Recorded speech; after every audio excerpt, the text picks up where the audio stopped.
Okay, everybody, Steve Wright here with the Wright Family Adventures. Over the past few years, I've used quite a few YouTube videos to reference ways to fix certain items around the house, especially my vehicles. I feel that I've used them so often, I sometimes feel guilty that I haven't had an opportunity to contribute to the YouTube world for these certain items that seem to be impossible at times to fix. So anyways, I'm a do-it-yourselfer. I'm not a professional mechanic. However, I'm pretty good with my hands, can fix just about anything. So what I'd like to do today is to show you something I learned about my Buick Enclave. I'm going to try not to ramble on here too much, but this is a 2009 Buick Enclave. My wife experienced problems with starting the vehicle after she filled up or topped off her gas tank. So what would happen is she would go to the gas station, she'd fill up the tank, and she'd get in and she'd try to start the car, and it would just turn over and turn over and turn over. And she had to pump the gas a few times in order to get the Buick to start. She was quite concerned, so I decided to do some research, and what I found is that there aren't a lot of videos for the Buick Enclave specifically. There are quite a few videos for the Chevy Traverse. Now the Traverse and the Buick have the same chassis and they have the same engine.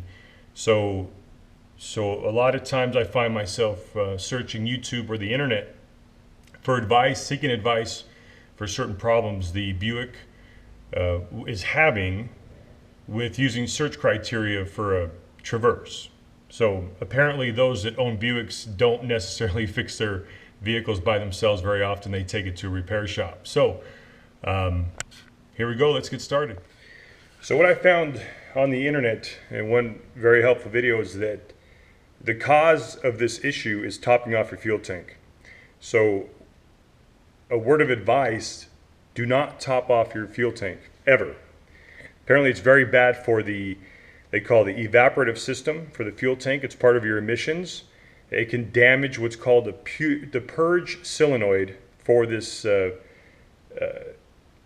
evaporation system. And it's connected right to the throttle body on your engine. So here we have the 2009 3.6 liter direct injection Buick Enclave.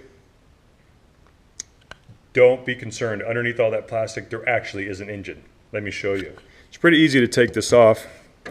Just remove the oil cap and pull up.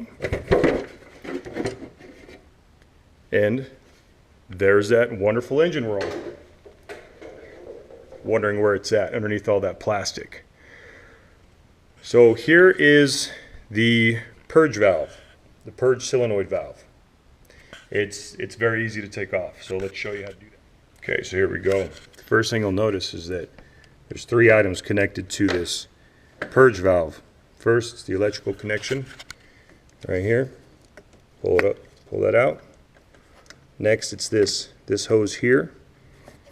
It's connected to the purge system. A little bit of a button here you got to push in on and just pull straight out. Fairly simple.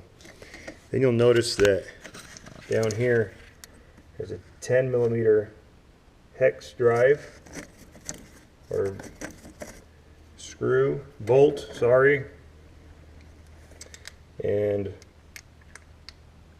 it comes off fairly easy. It's a lot easier to just remove this breather hose from the crankcase. Get your 10 millimeter socket on there. I like to just break it like that. I usually will pop off the socket from the ratchet maybe. Okay, once you get that off there, you can easily just spin that bolt off with your fingers. Just as so. And like I stated, this is to rectify the issue with the vehicle not wanting to start after you fill it up, which is really odd. It's the only time that it will do it when you have this kind of problem. It's when this solenoid here fails what they call open. So what happens is when you're filling your tank, the fumes from the fuel go through the purge system into the throttle body, and they basically from what I found out, create a flooded condition. So after cranking it for 10 or 15 seconds, the engine will eventually start. But as you can see, it only took me a couple minutes to remove this. I think the dealer was actually asking quite a few bucks. I think $300-400 to have this purge valve or solenoid replaced. So just like that, we'll just put it back in. Same, just go in reverse, put it back on. You can start this by hand. Whoops, sorry. Probably couldn't see anything there, could you? Right there. Grab my socket. Okay, now that that's back on, it's pretty simple from here. We'll reconnect this breather valve to the throttle body intake. This is your throttle body, by the way. Now we'll reconnect the line for the evaporative system back to that. Plug it back in here, just as so, and you're done. That easy. Next, we'll reinstall this handy little cover that causes people to freak out. They're not really sure what to do when they can't see the engine when they open the hood. Pop it back on just as so, just like that. Make sure it's good and tight. And reinstall your oil cap. And that's it. $35 fix for more than likely a $400 job at the dealership. So pretty simple. Here is what I found online. This part costs about $32.95. This is from partsgeek.com. You can go to right up to AutoZone or O'Reilly's. They usually have these in stock, so it's a pretty common item. And apparently it's not just the Enclave that has this issue as well. Any newer vehicles with this type of evaporative system can have issues with this purge valve. But here it is right here for a 2009 to 2014 Buick Enclave purge valve. There's the part number 911-082 from Dorman, and the price $32.95. Much more economical than taking it to the dealership.